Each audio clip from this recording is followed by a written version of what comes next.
বৌমা, বৌমা, তাড়াতাড়ি আসো। এ কি মা, আপনি এত ঘামছেন কেন? বৌমা, তাড়াতাড়ি আমার প্রেসারের ওষুধটা দাও। মা, এই নিন।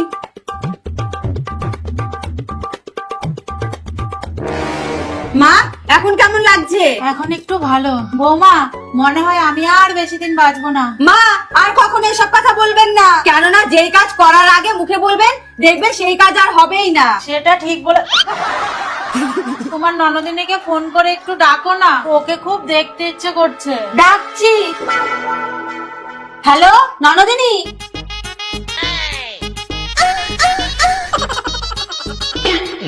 মা, এই নাও তোমার জন্য ফল এনেছি। তা তোমার অসুবিধাটা কি? বুঝতে পারছি না, এত রিপোর্ট করলাম কিছুই ধরা পড়ছে না, কিন্তু শরীরে যেখানে হাত দিচ্ছি সেখানেই ব্যথা করছে। কি বলছো? দেখবি, এই দেখ। আ আ আ যেখানেই হাত দিই সেখানেই ব্যথা করে। আরে শরীরের কিছু হয়নি, আঙুল ভেঙে গেছে। হ্যাঁ,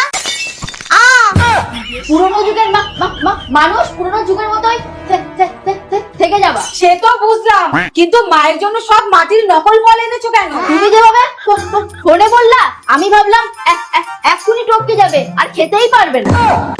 তা নষ্ট করে তো লাভ নেই, তাই বাড়ির শোকেস থেকে নিয়ে এসেছি। উনিও জানলো আমি ফল নিয়ে এসেছি, আর আমার টাকাও বাঁচলো।